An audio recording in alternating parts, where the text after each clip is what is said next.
Il y a l'occasion. C'est ça le problème. Acheter même un truc de 4 heures. C'est mieux, plus consistant. Oui, pour nous les professionnels. Nous menons votre haute personnalité. Car nonobstant de multiples occupations, vous avez pu honorer à notre invitation au sujet de laquelle il est question la remise de brevet aux apprenants de l'écriture négro-africaine mandolée. Avant de nous engager dans la mise en route de notre itinéraire cérémonial de remise de diplôme, il est venu de signaler une consonance assez particulière au sujet de l'instrument de communication que nous allons pouvoir utiliser. À propos, la remarque du professeur Samanega Toumba par un dommage de ces sujets de la cité. Il dit ceci. L'un des faits les plus importants en Afrique, c'est que les langues africaines sont marginalisées au niveau de l'opinion publique, de l'administration, au niveau de la communication internationale ou panafricaine. Tant que ce phénomène durera, il n'y aura pas vraiment de société africaine. C'est dans cette perspective de mettre au point une société africaine digne de nom que le Centre de l'écriture négro-africaine s'est proposé un idéal judicieux qui consiste à revaloriser et à promouvoir les langues africaines en leur octroyant un habit précieux, un support consistant dénommé l'écriture négro-africaine. Alors face à cet idéal, il serait non concordant et incompatible que nous poursuivons notre manifestation en français. Nous allons vraiment nous excuser. Notre cérémonial va se dérouler en lingala comme vous avez pu le constater au début. Dans ce sens, pour commencer, nous demandons à l'entourage des enfants qui grandissent au Riki de nous composer la chanson afin que notre jeune homme, notre compagnon là, Papa Sobi, qui passe pour nous donner un message sous forme de récital.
Moindo.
Arthur.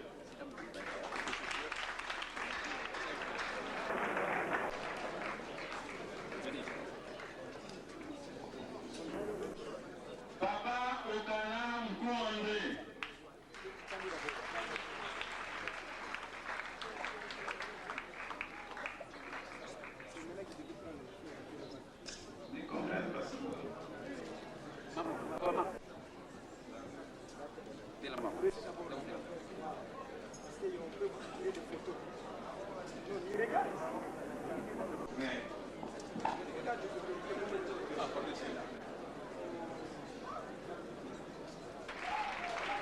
Mes amis Jacob.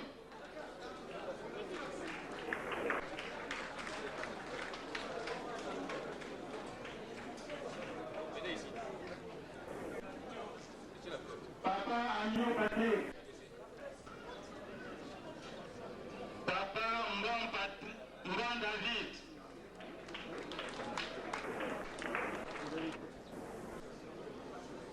Papa Elian Sébastien.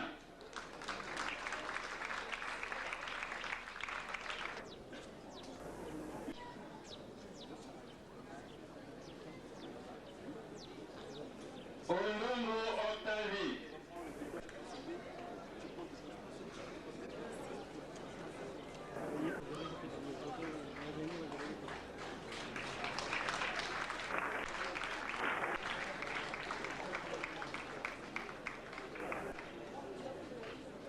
Nassel Débé.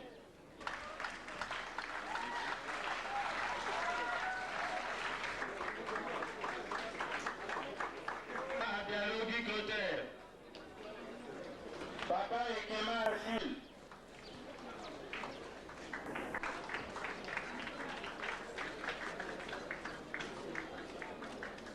Papa Longele Koy.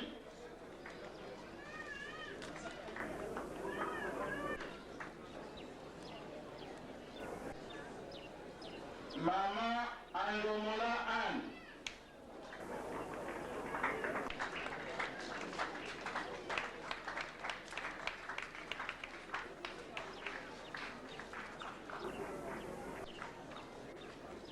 Maman Awenyangenge Gadis.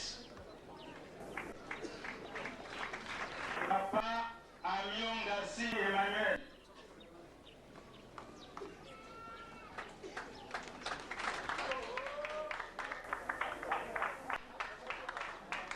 Ondongo Elenga.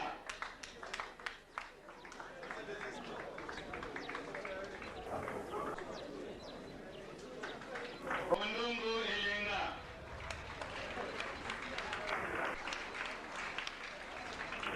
Emma.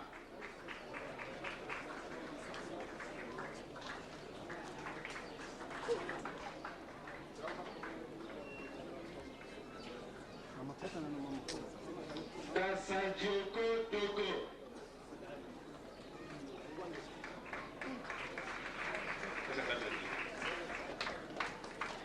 Mbam Anne.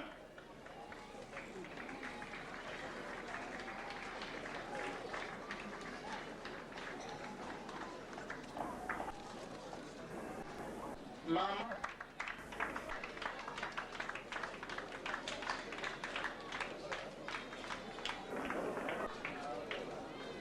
Papa Elio Maurice.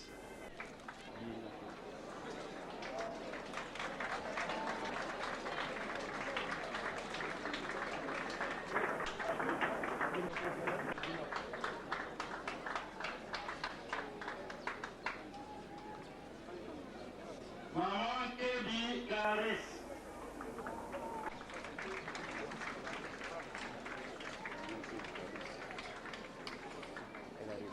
Papa Mbola Tian Marie. Maman. Maman Hélène Jacqueline.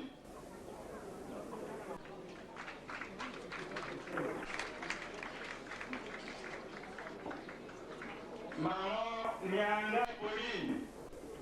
Marie-Jeanne.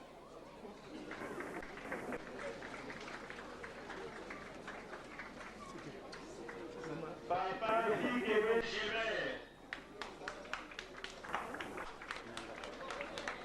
Pauline.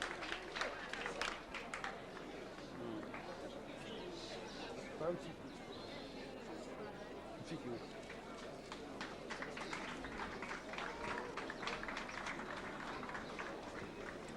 Maman, fille que Kazak Pauline.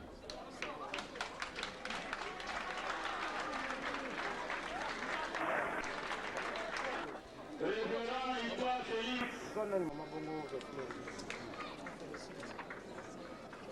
Révérend le Lanzambi Victor.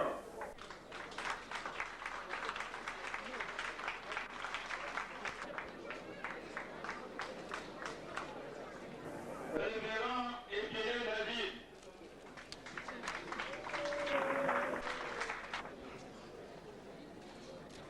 Maman, Révérend Boussapon. Révérend Ikouma Pauline.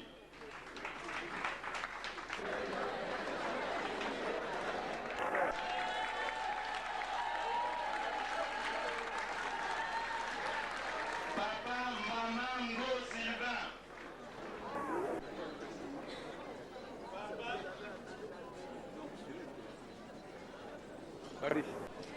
Papa, Nsoni Georges. Papa Mangwana, bienvenue.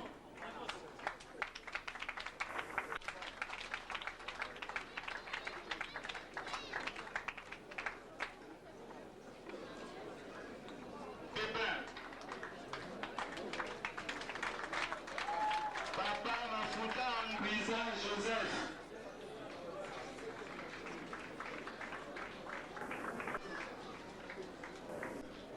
Papa Ndienga Mpio.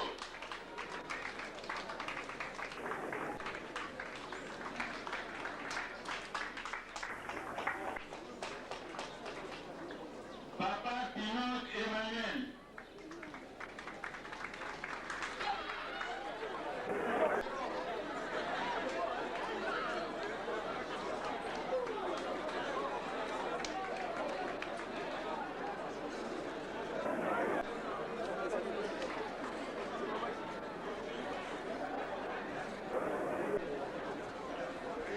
Révérend Papa Nzengamioko Joseph. Fils.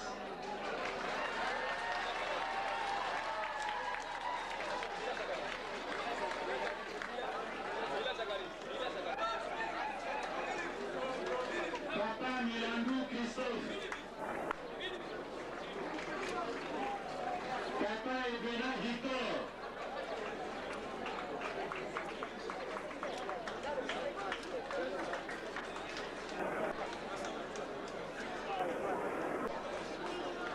Papa Vassiva André.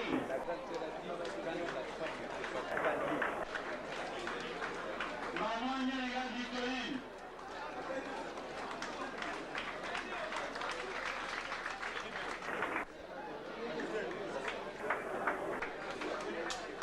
Maman Louvrisana Pierrette.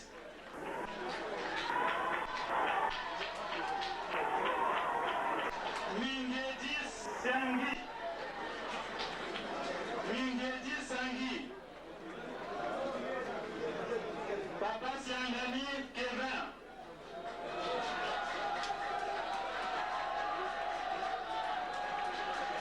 Maman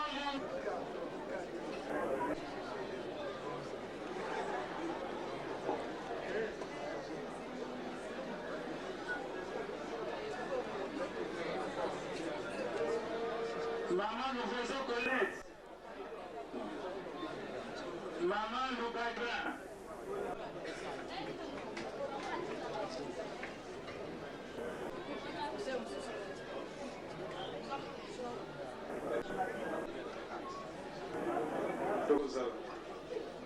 Maman Rebecca Béatrice. Maman Rebecca Béatrice.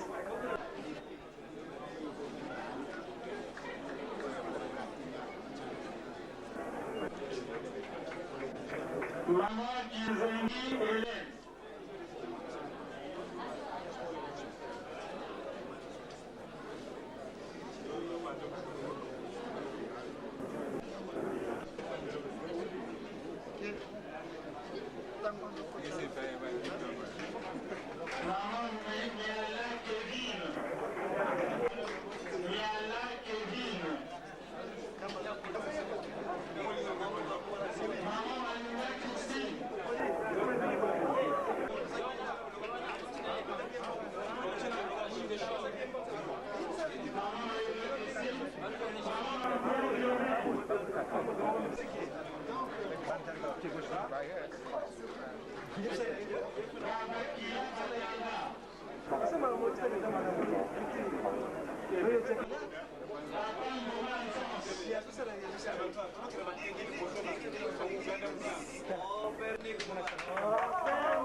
Maman Zakwaku Yolande.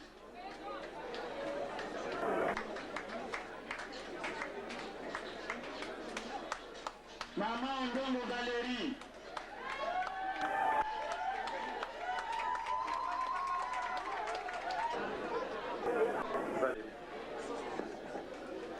Ndongo Valérie.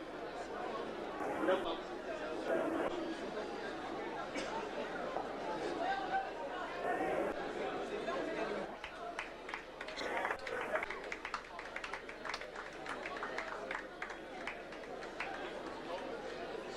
Banzuzi Joseph.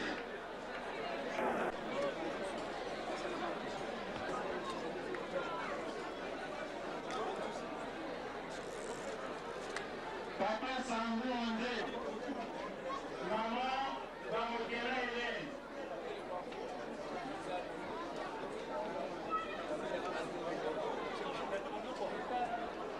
Papa Bamboula Martin.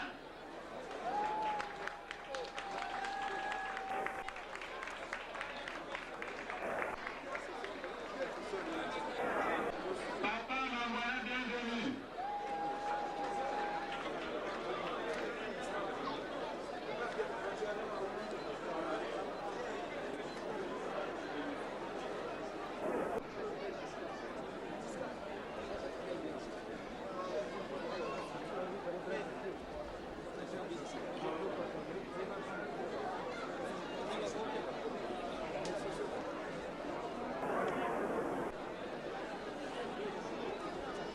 Papa Longeleko.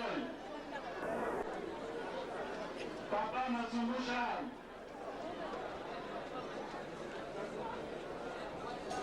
Maman Maumuru Kela Angélique. Mama Chumbu.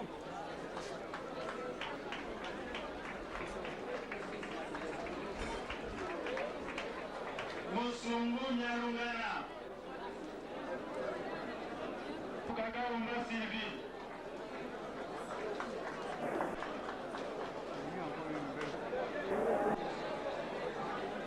Sikawa tukapesa malubana papaya.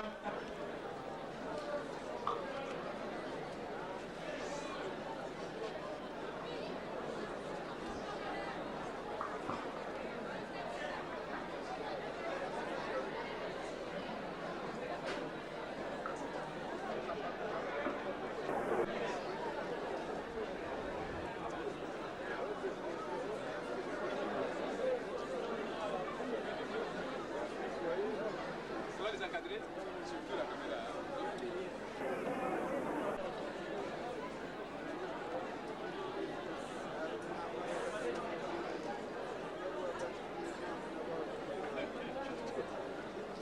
Encadrer va vous trouver.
Kimbangisme oye!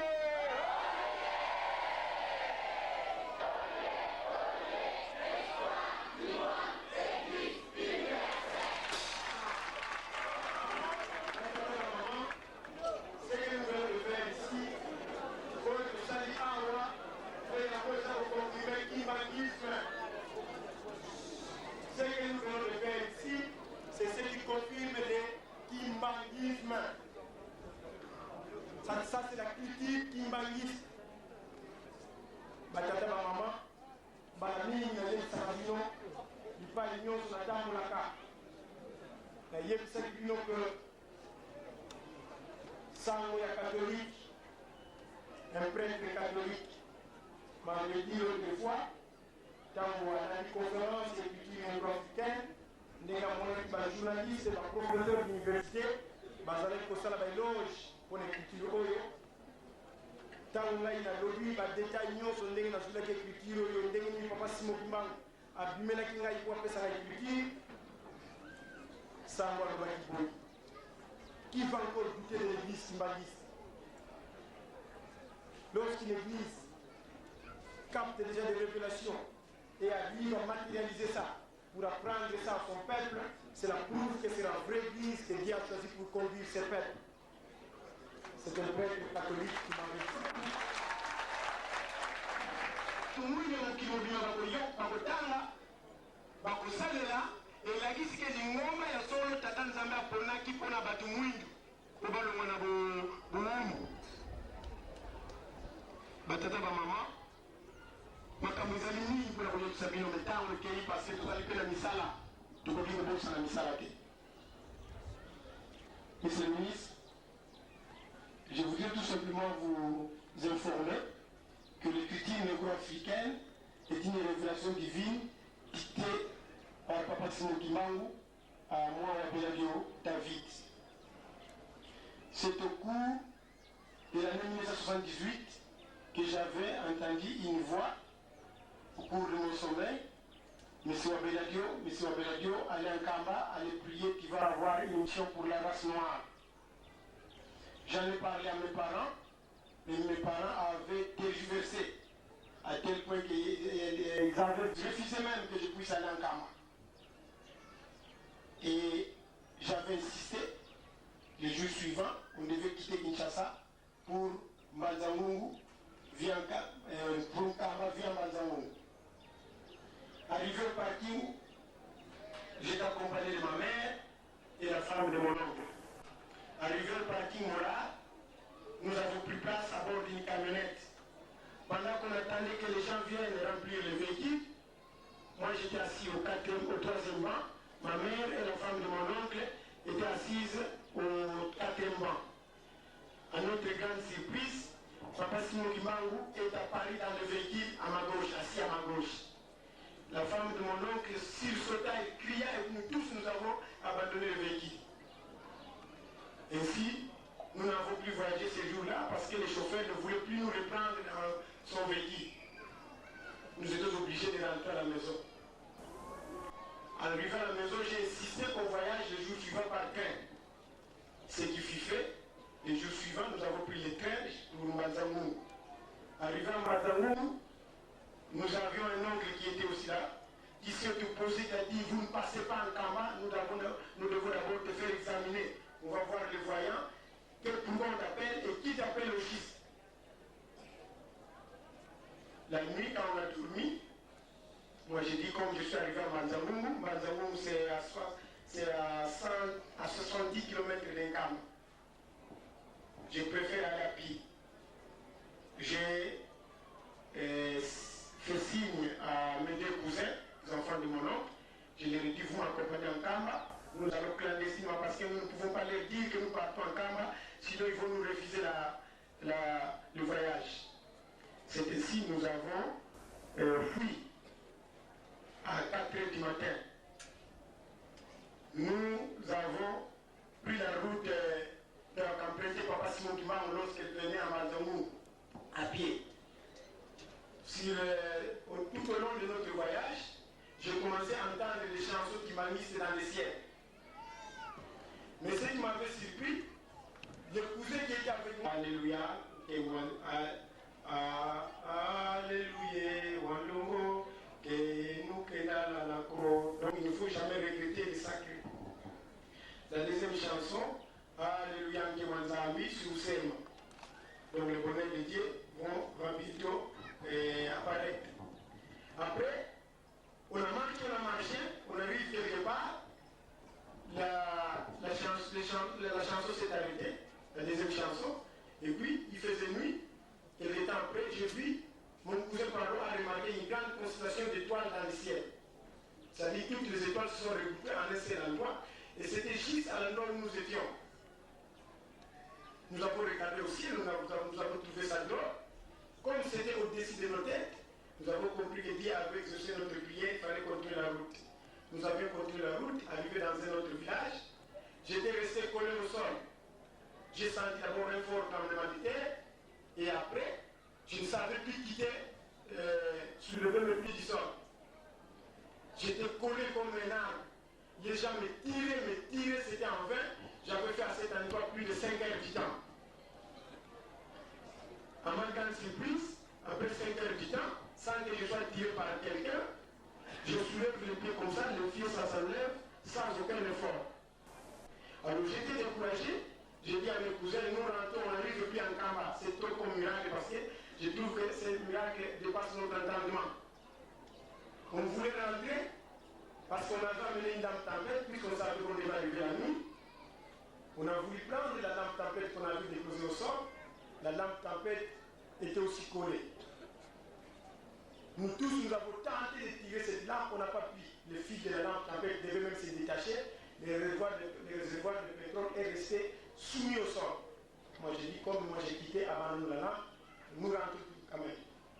Nous avons fait demi-tour, alors que nous étions déjà à 12 km de Gamba, on avait déjà fait plus de 60 km. Mais puisque j'étais découragé, j'étais décidé de rentrer parce que j'avais peur de ce que j'avais vécu comme miracle. Chemin de retour, on arrive dans un village, une maman qui revenait de la rivière avec son soldat, je ne sais pas qu'est-ce qu'elle avait remarqué en me regardant, elle a fouillé dans la forêt précipitamment. À tel point qu'elle avait jeté le soldat qu'elle avait sur sa tête en criant, soit disant fouille,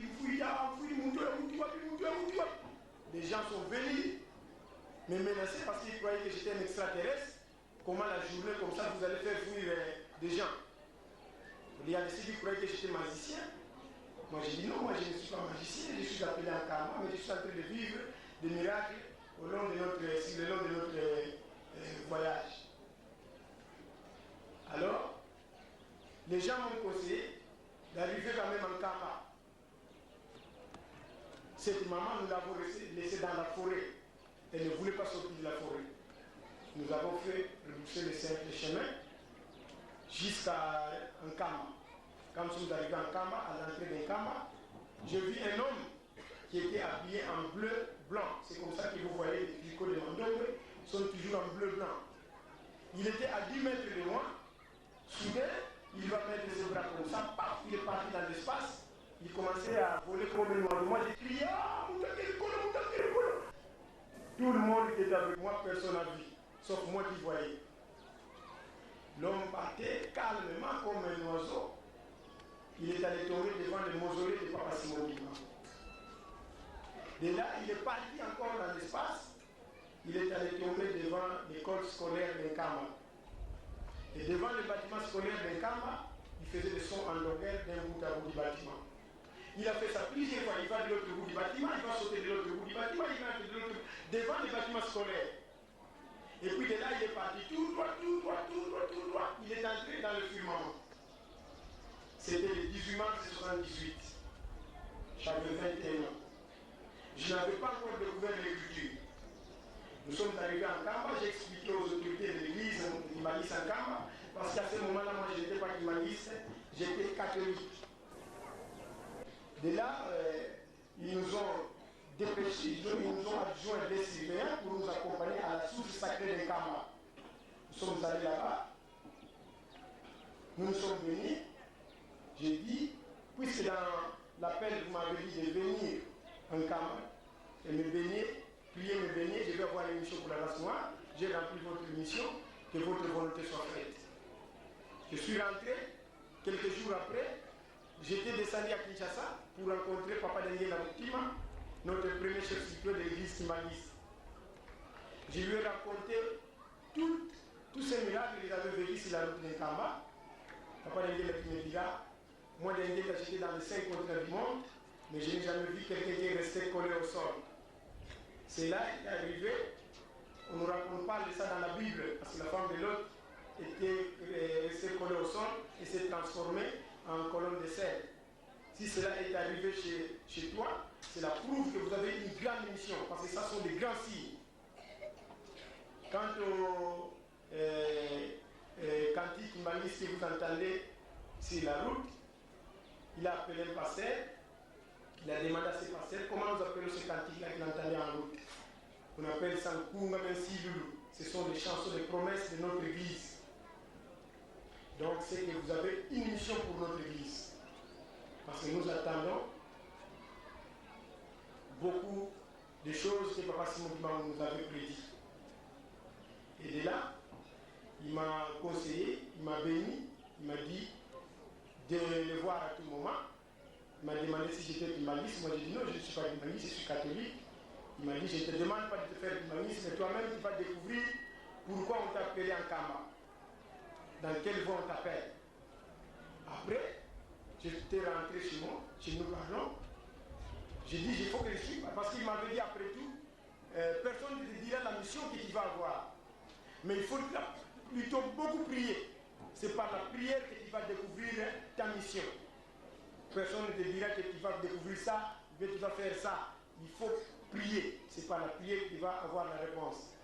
Et quand je suis rentré, je me suis enfermé en chambre à la maison. J'avais fait 8 mois de prière. C'est-à-dire, je ne savais pas que ça devait aller jusqu'à 8 mois. Parce que moi, je disais, je ne peux pas sortir de ma chambre tant que je ne découvrirai pas pourquoi j'étais resté collé au sol. Alors pendant que je priais nuit et jour, ça avait même créé encore des problèmes au niveau de ma famille, à tel point que la famille ne voulait plus de moi. Ils m'ont privé à manger, ils m'ont privé tout ce dont on peut donner à un enfant. Mais j'avais supporté jusqu'à 8 mois de prière, un certain jour.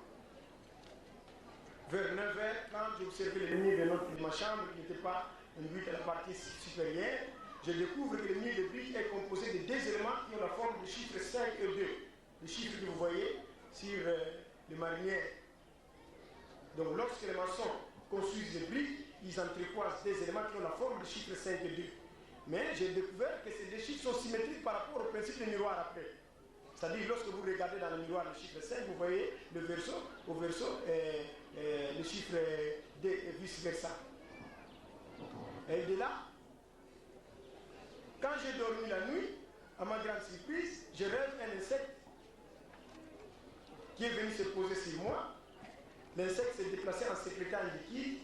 Toute ma chemise et tout mon pantalon étaient transformés en chiffre 5 et 2.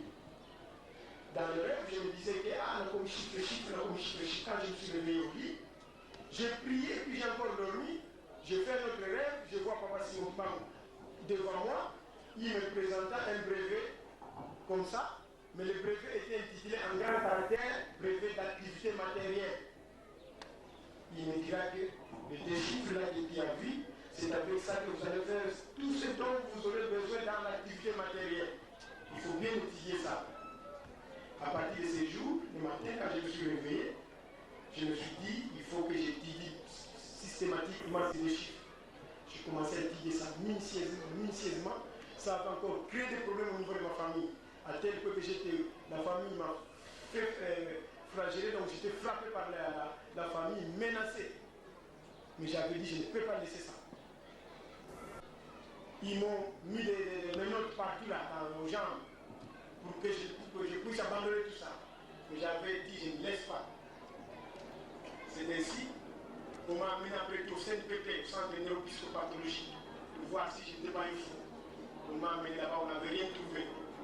Parce qu'ils ne comprenaient rien sur ce que je faisais. Parce qu'à ce moment-là, c'était en quelque sorte à l'état simple.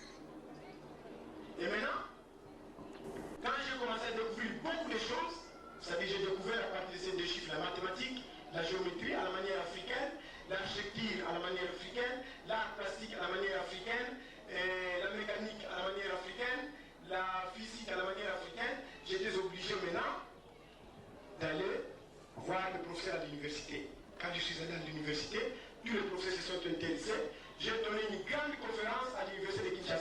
où tous les professeurs ont accepté cette écriture.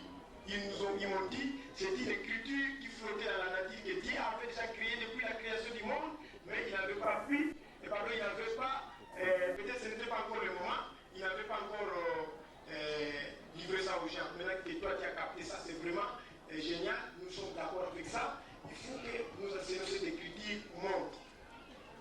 Et là, j'ai commencé à passer dans des universités, dans des facultés. J'étais à la faculté polytechnique de Kinshasa devant tous les chefs de département de la faculté polytechnique. Tous les professeurs étaient d'accord. Je suis allé à la faculté des lettres. J'ai donné la conférence, tous les professeurs étaient d'accord. Je suis allé à la faculté de pharmacie. Tous les professeurs étaient d'accord. Je suis allé à la faculté de droit. Tous les professeurs étaient d'accord. Et puis après, je suis allé à la faculté de sciences. Là, tous les professeurs étaient d'accord encore. Ils m'ont encouragé. Ils ont même écrit au ministre de la Recherche scientifique pour qu'on me prenne à l'université de Kinshasa afin que je sois formé en tant que chercheur à l'Ovanium. Et après, je suis allé à l'ISTA, à l'Académie des Beaux-Arts. J'ai traversé ici à Brazzaville où j'étais reçu par quelques professeurs de l'université Marien Wabi. J'ai donné une conférence dans une parcelle là-bas Congo. Ils étaient tous émerveillés. Ils ont même appelé ça ici à Brazzaville que c'est une écriture céleste.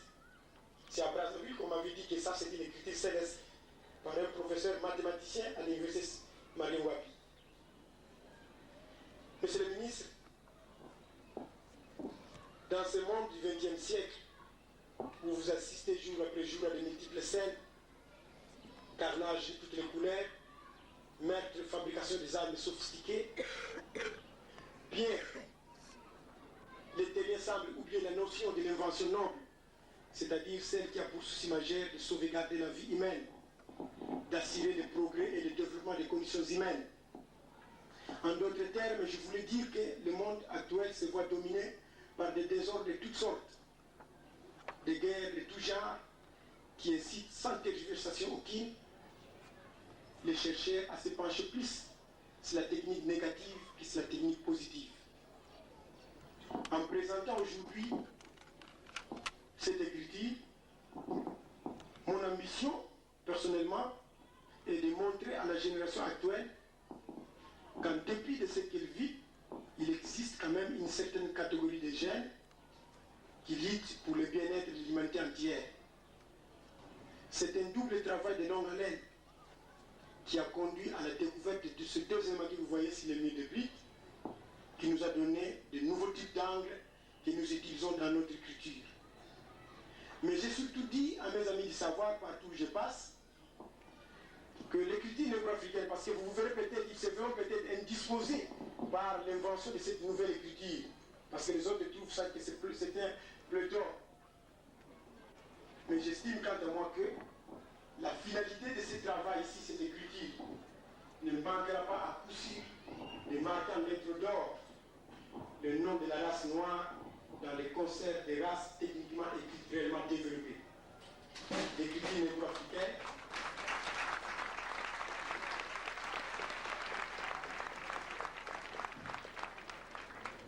négro-africaine, Monsieur le ministre, est enseignée au Congo démocratique, au Congo Brazzaville, au Nigeria, en Centrafrique, en Angola, aux États-Unis d'Amérique, en France. Et bientôt, je serai en tournée parce que le Conseil écuménique des Églises, par le truchement des Églises indépendantes d'Afrique, m'a invité pour donner une conférence prochainement, afin qu'ils puissent découvrir le sens de créativité de cette écriture pour que dans les jours qui viennent, le Conseil écuménique des Églises puisse financer cette écriture, afin que nous puissions l'enseigner dans tous les pays d'Afrique. Je ne peux que vous remercier.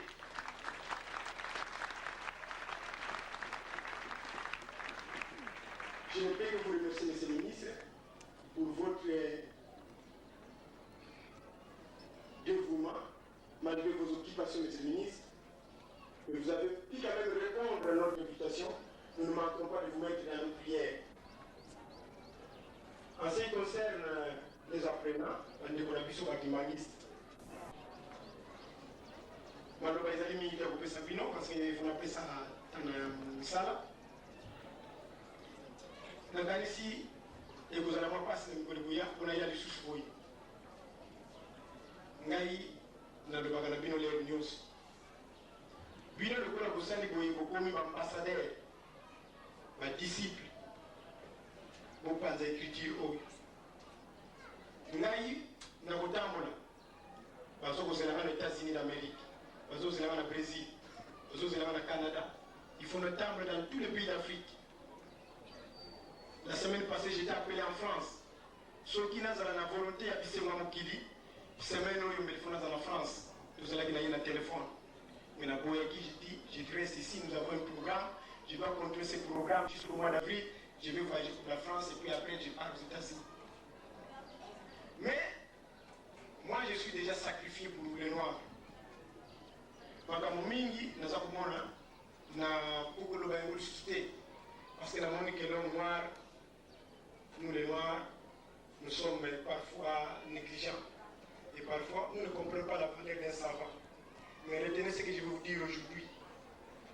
Que la science est à la portée de tout le monde. Mais ceux qui découvrent les secrets de ces mystères sont rares. Je répète encore. La science est à la portée de tout le monde. Mais ceux qui découvrent les secrets de ces mystères sont rares. J'étais reçu par le ministre Thomas Kanza, le ministre du Travail, qui est le... Parce que la seule différence, parce qu'ils inventent. Ils trouvent qu'ils sont supérieurs que nous. Malgré nos titres, mais nous ne sommes pas respectés, M. Wabeladio. Nous qui partons de l'Europe, je vous dis que nous, les Noirs, nous n'avons pas encore de la valeur à cause seulement des savants. Si aujourd'hui nous pouvons compter parmi nos savants comme vous, j'espère que d'ici là, certaines personnes dans le monde vont paniquer. C'est ainsi, il m'avait dit. Est-ce que tu as déjà vu un roi se promener dans la rue? Moi je dis non. Si le roi se promène dans la rue comme ça, qu'est-ce qui se passe? Moi, les gens courent pour aller voir le roi. Il dit le jour qui va venir, lorsque toi tu vas commencer à te promener, les gens vont courir pour venir te voir. Et tu deviendras une paire qu'on ne peut plus présenter facilement aux gens. Monsieur Wabeladio, organise-toi. Moi, Thomas Kanza, je te dis que cette affaire ira dans tous les pays du monde. Quelle est cette université qui ne va pas chercher à prendre cette écriture? Parce que c'est scientifique. Il y a une logique tout à fait classique. C'est ainsi, monsieur le ministre, l'écriture a volé et vole facilement. Le professeur Louan Bagatanji, ancien ministre de l'Écriture et Art, il est venu visiter cette écriture, il a dit: votre invention, M. Wabeladio, est de celle qui va démystifier la question à divers égards lancinante. Celle des transferts de technologies, notre indépendance économique, c'est-à-dire notre développement passera nécessairement par la mise à contribution de l'imagination humaine, laquelle est inépuisable à part les fils de ces pays. Aussi, dois-je me fixer comme à l'avance, et grâce à des hommes comme vous, l'Afrique connaîtra des lendemains prometteurs. C'est ce que nous sommes en train de faire aujourd'hui.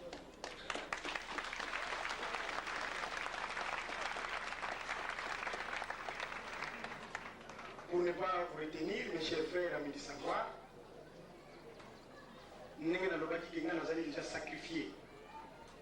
Moi, je me suis sacrifié. Pour que nous ayons écrit qui passe. Même dans notre Sata Bounissagingaï, même dans notre Sata Bounissagingaï, famille à Bounissagingaï, mais dans les maquités, Binopé pour les mater. L'avenir finira toujours par triompher, car la cause est juste.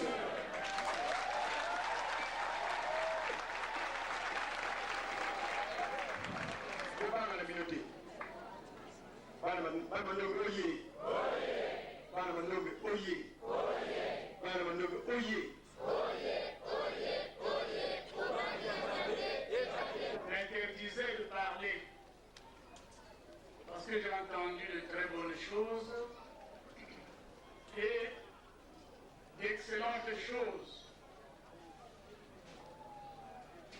Mais je découvre, et en tant que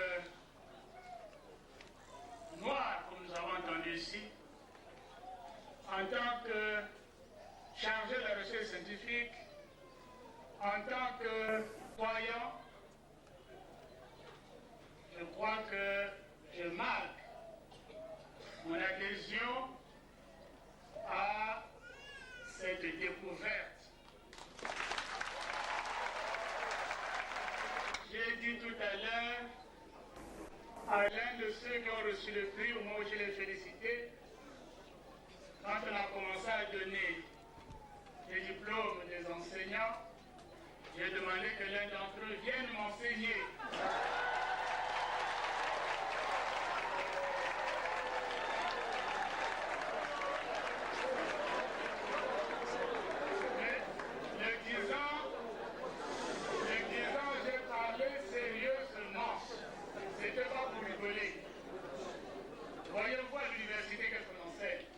Dans les langues, on enseigne l'anglais et un alphabet, on enseigne le chinois, on enseigne l'arabe et diverses écritures du monde.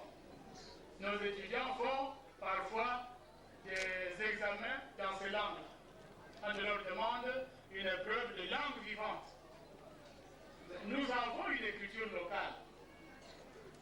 Nous avons une écriture qui est là et les documents sont rédigés dans cette écriture. Ces documents sont lus. Et moi, tout à l'heure, je n'arrivais pas à les lire. Alors je me suis senti frustré.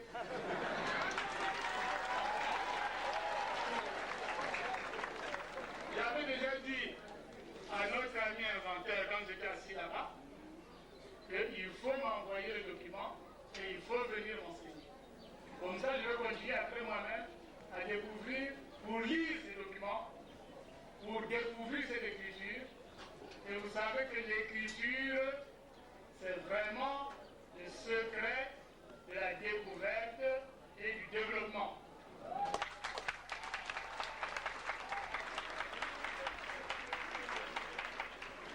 Je ne peux donc que prononcer un mot d'encouragement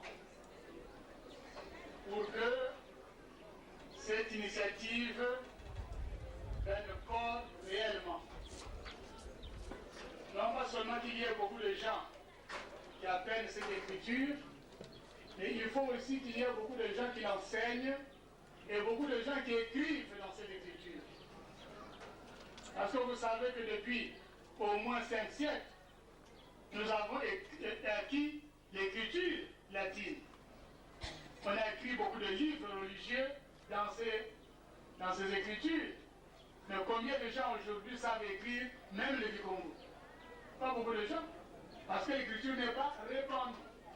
Et parce que, après les indépendances, on est tombé dans la veste des autres. Et c'est pas bien. Donc moi j'encourage cette initiative. Je voudrais découvrir cette écriture et j'ai parlé vrai. Si l'inventeur n'a pas le temps de venir, qu'il m'envoie quelqu'un qui la considère comme le meilleur parmi les candidats à l'enseignement.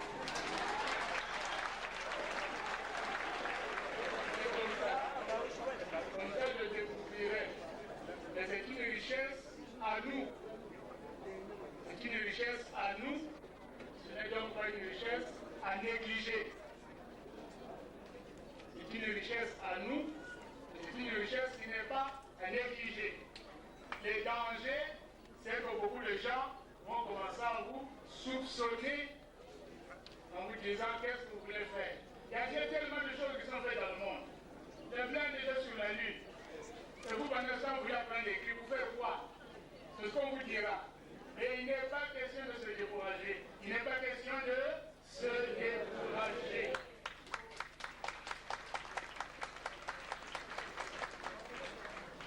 Je ne voudrais pas manquer cette occasion pour dire merci à tous les hauts responsables de l'Église humaniste.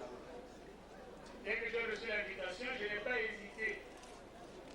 Et tout le monde sait pourquoi. Au temps où je participais au débat du Conseil œcuménique, quand j'étais responsable de l'AIC dans l'Église catholique de Congolaise, je connaissais déjà quelques-uns de ces responsables. Et donc pour moi, il m'arrive d'aller partager la prière avec mes frères de n'importe quelle confession religieuse. Parce que nous avons un seul Dieu qui est notre seul Père et nous sommes que des frères et sœurs. Donc, cette invitation, plus je l'encore d'y répondre et beaucoup plus je l'encore d'avoir participé à cette cérémonie. Je dis donc merci à tous les responsables de l'église kimbanguiste et qu'ils sachent que dans les tâches qui sont les nôtres, dans la mission qui est la nôtre, qui est un apostolat, être profondément dans la politique et continuer à prier dans les milieux religieux sans peur, sans crainte. C'est une mission très difficile, mais je demande à tous les responsables de nos confessions religieuses, kimbanguistes, évangélistes, catholiques, salutistes, orthodoxes, etc., de beaucoup prier pour les laïcs qui sont obligés de prendre des responsabilités dans tous les domaines de la vie, y compris dans les paroisses, y compris dans les temples, mais aussi dans la politique, mais aussi dans les hôpitaux, mais aussi dans les écoles, mais aussi dans la famille, père, mère, enfant, etc. etc. Mes chefs, moi je m'adresse à eux sans honte, toujours, que ce soit les évêques ou les représentants qui sont là, ou les artistes, ils me connaissent, je sais que quand je suis parmi eux, tout ce que je leur demande, c'est de le porter dans leur poche, pour qu'ils ne m'oublient pas.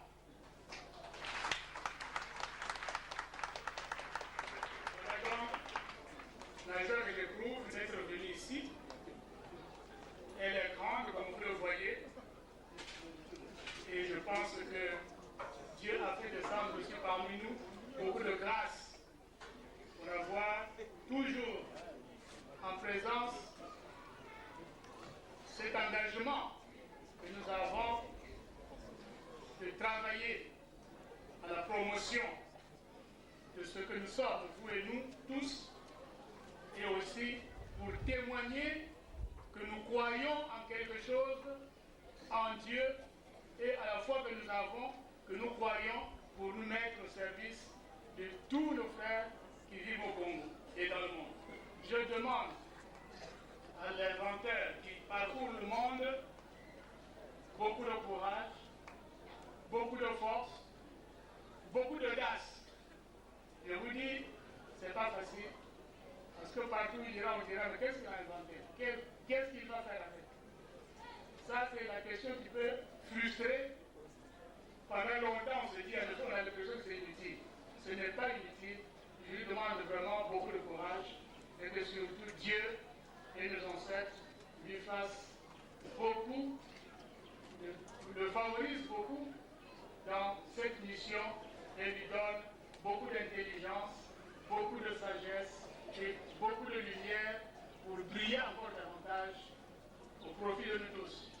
Merci beaucoup et que Dieu reste parmi nous et qu'il nous prenne toujours pour ses enfants, même si nous sommes en train de poser des actes, comme il a dit tout à l'heure, qui amènent parfois au découragement les chrétiens.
Monaco s'est conçu, c'est toujours sur la base de la logique.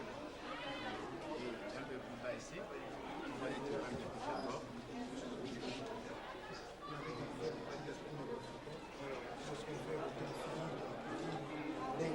Nous avons trouvé la même formule.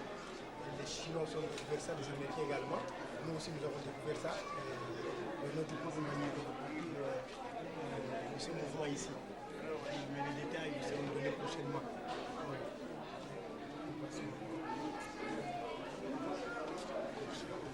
Les Européens gothiques, maintenant, ceci, nous appelons ça des Kimbangula. Donc, c'est un nouveau art africain, découvert à partir des petits groupes africains. Nous étions avec ça à Tex Africa. Le blanc, quand il a vu ça, il était surpris, il a dit mais ce n'est pas possible, comment les noirs ont commencé à découvrir des dessins classiques comme ça. Nous l'avons démontré, il était vraiment surpris. Il a retenu déjà 13 dessins qu'on va imprimer dans les pages. Kaouya Bansono Mandom. Donc Kaou parce que c'est Tinignon de Bansono Mandom. Congo Brazzaville. Donc ça c'est le tableau. Bon, qui peut tenir? Moi, je suis retombé à la faculté polytechnique. Ici, j'étais à la faculté polytechnique devant tous les chefs de département. Et la faculté polytechnique, il y avait aussi 2 Belges. Et moi, j'étais là. C'est le jour que la faculté polytechnique avait, pour la première fois, apprécié cette écriture. Et ils ont écrit au ministre demandant l'octroi des matériels typiquement adapté au graphique. C'est un matériel typiquement adapté au graphique pour qu'on introduise cette écriture dans l'ordinateur. Il y a un professeur ici à côté qui était dans l'électronique, M. Mandela Gamadiasa, qui est un malien, qui est le ministre de la Recherche là-bas. Il m'a dit, à ce moment-là, il était en exil à Kinshasa. Il s'est dit que moi, je suis prêt à introduire, à automatiser cette écriture. C'est logique. Et il y a aussi le professeur Thomas Kanza, le fils du premier gouverneur du Bas-Congo, qui était là, qui avait dit à tous les professeurs que c'est inutile qu'on continue encore à poser des questions à ces jeunes garçons parce que c'est un génie. À part de dessus, il est arrivé à trouver ceci pour ceci.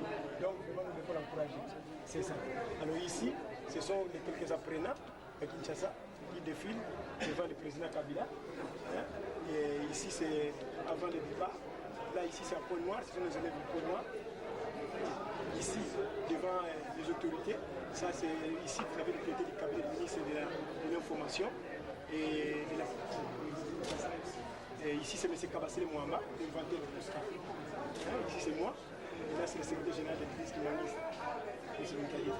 Là je suis allé mettre une fleur au chef secrétaire de l'Église. Là toujours c'est à Point Noir. Là ce sont les apprenants des Point Noir. Ici, lorsqu'il y a eu la guerre à Brazzaville, toutes les écoles étaient fermées. Et puisque les enfants étaient toujours en propagation, nous avons préféré encadrer les enfants qui manquent. Ils apprenaient l'écriture pendant la guerre. C'est ça. Donc, c'est la classe qui fonctionnait ici.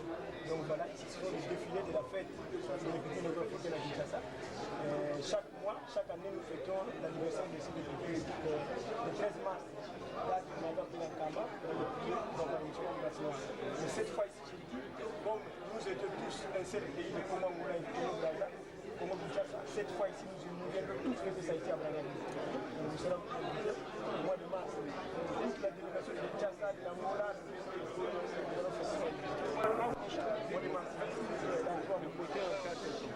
le moteur, voilà. Bon, ici, nous avons découvert la partie de cette écriture, pour mieux comprendre ceci, parce que ça, à la montée, on appelle ça la diminution du premier temps de moteur. Ça, c'est la chambre à combustion. Le piston est assis au point bas après avoir aspiré de l'air frais dans la chambre à combustion.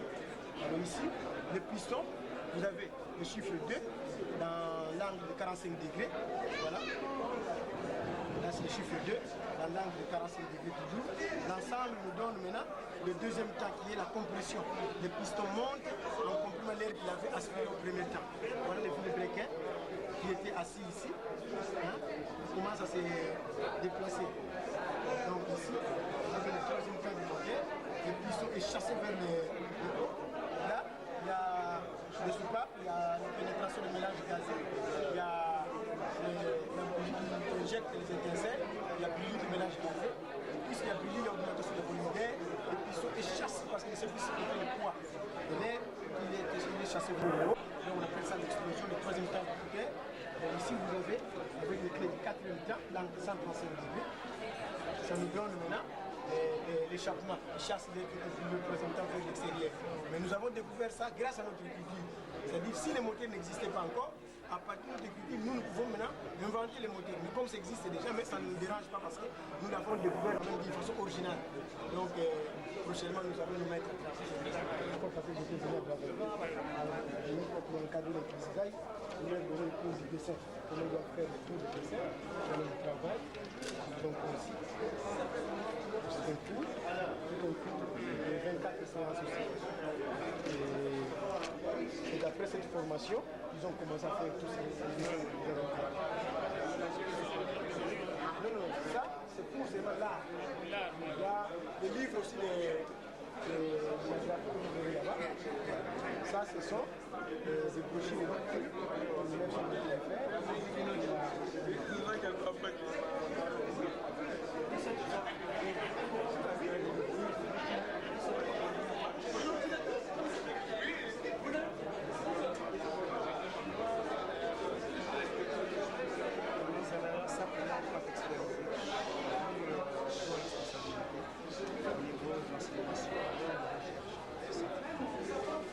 Dans ce contexte de mondialisation, il y a comme un événement en ce qui concerne notre rapport. Comment est-ce que vous pensez que nous pourrons le négocier? Comment est-ce que nous pourrons négocier le monde donné comme étant le fondement spécifique de notre approche pour notre développement dans le contexte de la mondialisation?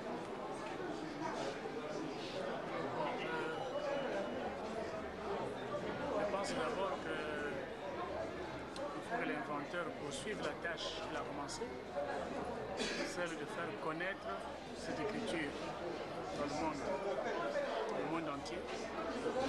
Deuxièmement, il faut la faire apprendre à la pratique dans le monde entier.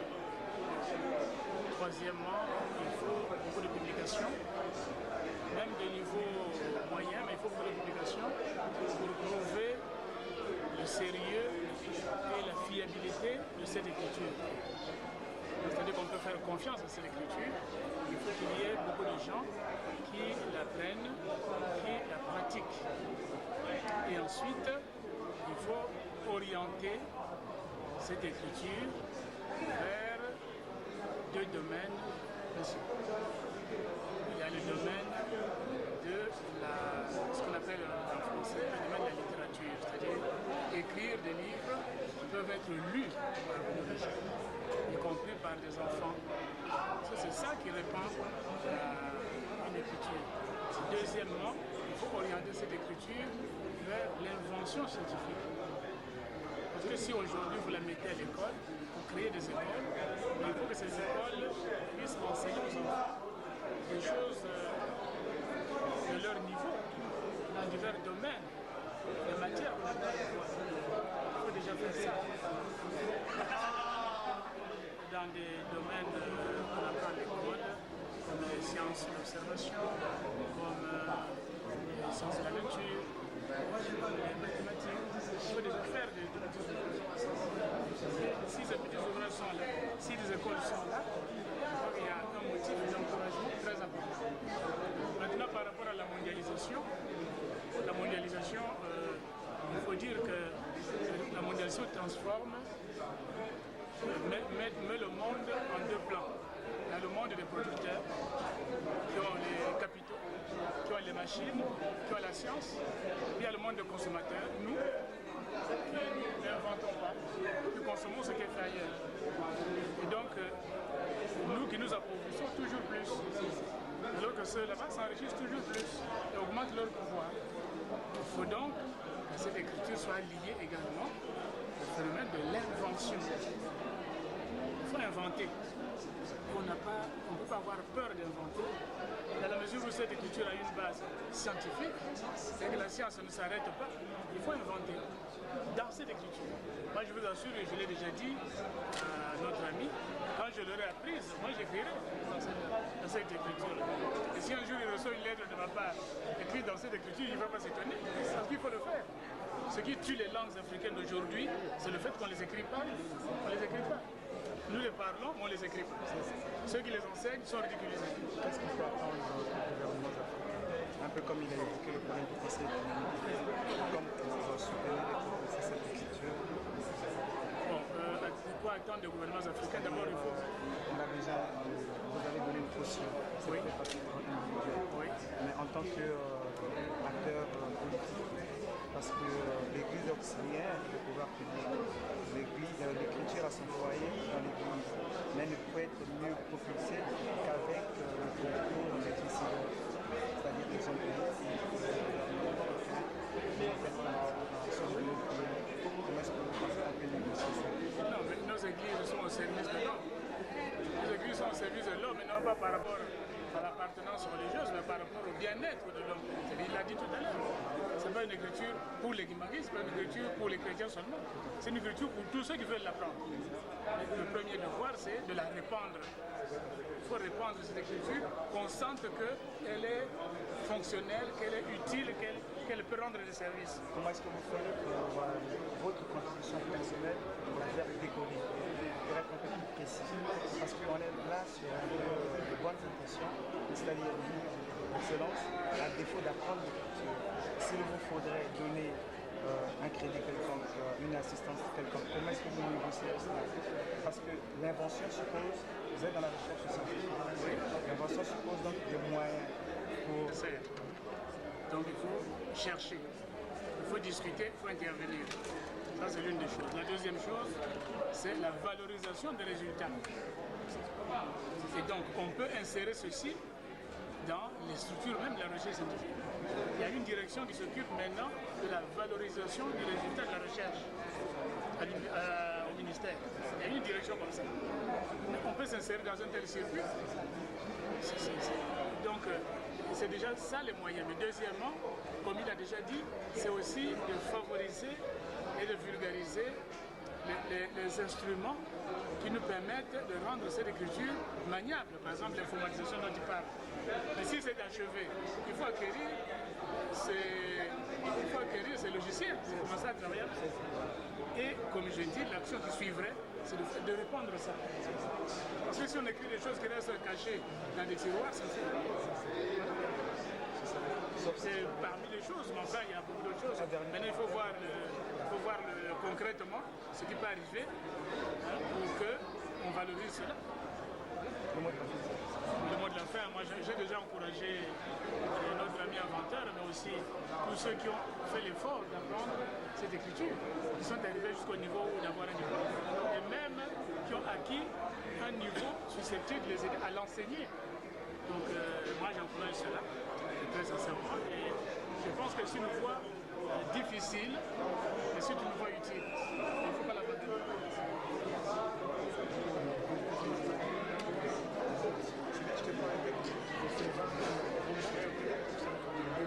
On va prendre un opérateur économique. Ça, c'est Julien, c'est notre premier numéro. La pauvreté, ça deviendra une revue. Quand nous sommes encore au début, nous allons faire 10 pages, 12 pages, 5 pages. Voilà par exemple les actions à appuyer. On peut progresser pour Être opérateur économique n'a pas une profession. Je suis ingénieur, je suis mécanicien. Et j'ai été agréablement surpris que le Mandongbe a débuté par un chiffre 5. Vous savez, le chiffre 5, si on le met en grec, en écriture grecque, ça fait un V, qui veut dire victoire. Je pense déjà que pour les Noirs, ça fait une victoire. Il fait 3. 5 et 2, c'est la même chose. En fait, 2 n'est qu'une symétrie de 5. Ça veut dire qu'en fait, c'est un seul mot, 5, qui veut dire victoire, le V. C'est pas pour rien que quand vous voyez V, les gens qui gagnent montent toujours V. Je pense que la race noire, c'est une victoire. Et je ne pense pas que ça s'arrête seulement au niveau du Congo, au niveau zaïre. c'est normalement une écriture qui s'est répandue dans tout le monde entier, et c'est une écriture noire. Et je voulais personnellement m'adresser à monsieur l'inventeur pour dire, en fait, quand on voit son histoire, j'essaie de lire la petite revue qu'il a eu à écrire, qu'il est né dans un petit village inconnu. Vous savez, ce qui montre la victoire, c'est quoi? C'est-à-dire, peu importe là où il a découvert cela, que Dieu a créé un sentier qu'il aurait eu aujourd'hui avec le reste. Et je dis que ce n'est qu'un début. Nous avons Est-ce que vous disiez à monsieur que... Parce qu'on va parler d'autre chose. Là, vous êtes à parler d'autre chose, mais pas de ce qui vient d'enseigner. C'est juste. Ah oui.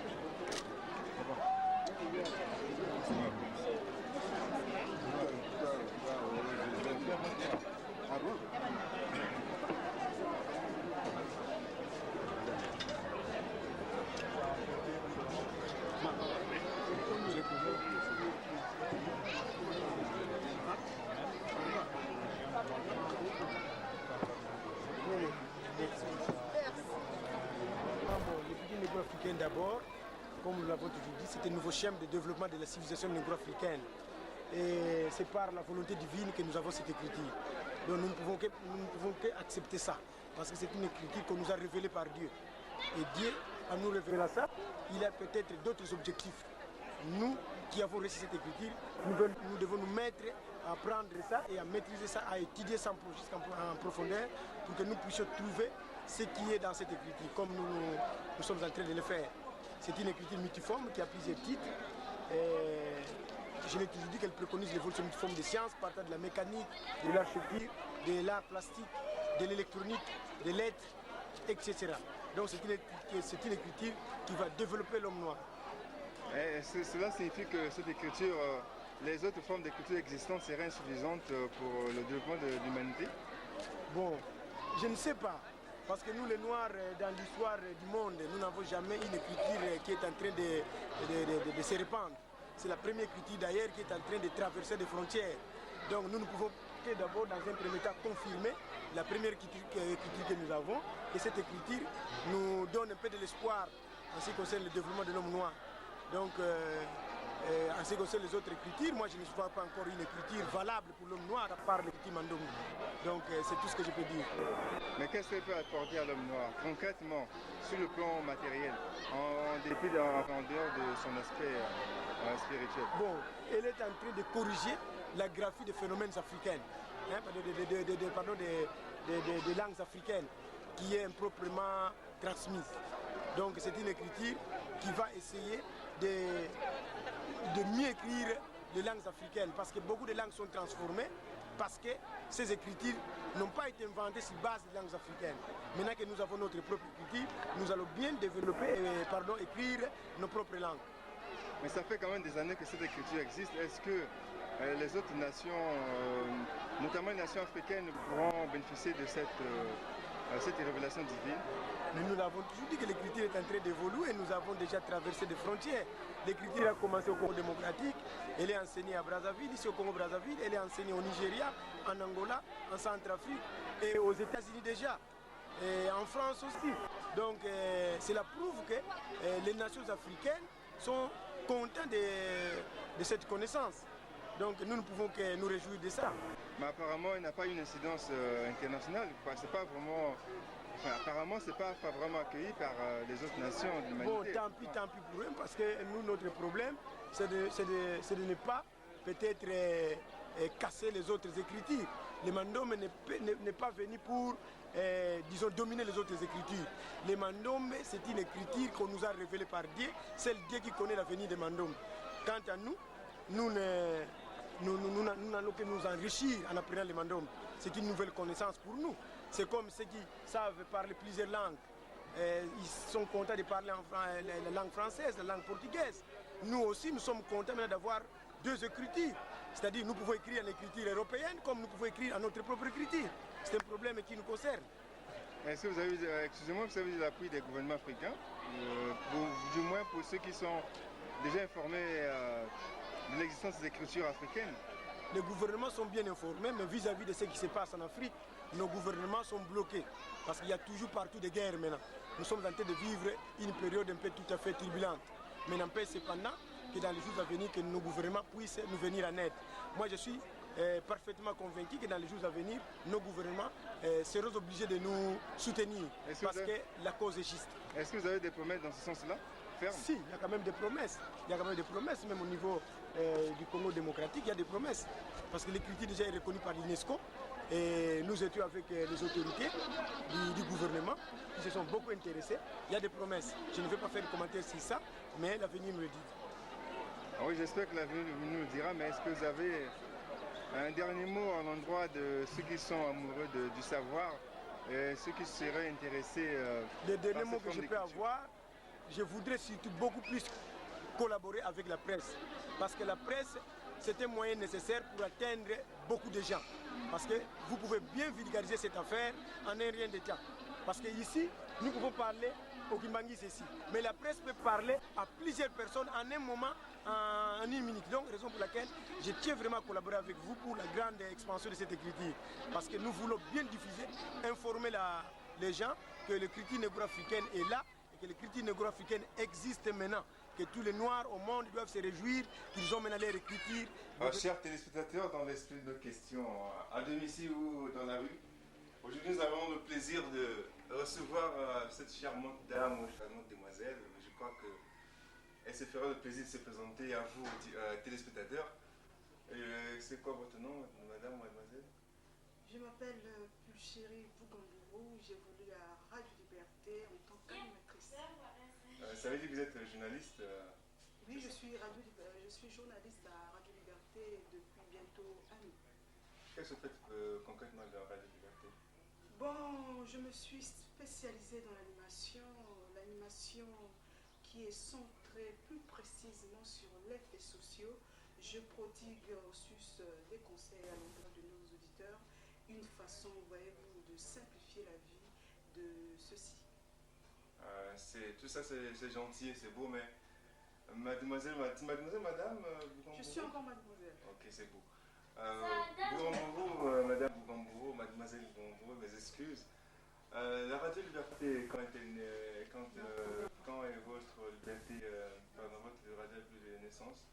Oh, c'est une longue histoire, monsieur le journaliste. Radio Liberté qui est née dans les circonstances que vous savez tous pendant la guerre du 5 juin, qui nous a été imposée par des génocidaires du 5 juin avec leur chef de file Pascal Bissouba, qui en ce moment se trouve en exil. Une radio qui, selon moi, est une radio historique, puisque pendant la guerre, comme vous n'étiez pas là, monsieur le journaliste, pas pareil, quand on écoutait par Radio Liberté chaque matin, on était comme mort. On se disait que vraiment la partie nord est foutue, la partie nord est devenue déserte. Radio Liberté a fait son histoire. Radio Liberté a remonté le moral aux Congolais, plus précisément aux ressortissants du Nord. Vous entendez parler, on peut croire on peut se permettre de dire que la Radio Liberté est née dans des circonstances particulières. Oui, Radio Liberté. Uniquement pour les nordistes, parce que vous avez... Non, pas pour les nordistes. Tous les gars du Sud n'étaient pas pour le pouvoir défunt, le pouvoir de Pascal Bissouba. Il n'est pas dit que quand on habite la zone nord, on doit obligatoirement du nord. Il y a des gars du Sud qui habitent la partie nord. Et certains également du Sud, ils n'étaient pas pour le pouvoir défunt. Revenons maintenant à votre activité professionnelle. Vous dites que vous occupez des faits sociaux, c'est ça? Oui, des faits sociaux. De quoi parlez-vous souvent, concrètement? Bon, des faits sociaux qui souvent hantent notre vie quotidienne, les divorces, les mariages,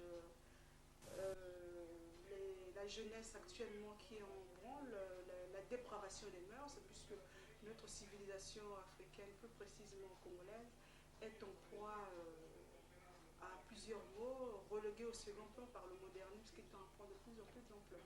Quelle est la tranche d'âge concernée par cette émission? C'est pratiquement tous les âges. Je prodigue des conseils à tout le monde, et les faits sociaux ne sont pas seulement vécus par des jeunes, des mineurs, il y a aussi des adultes.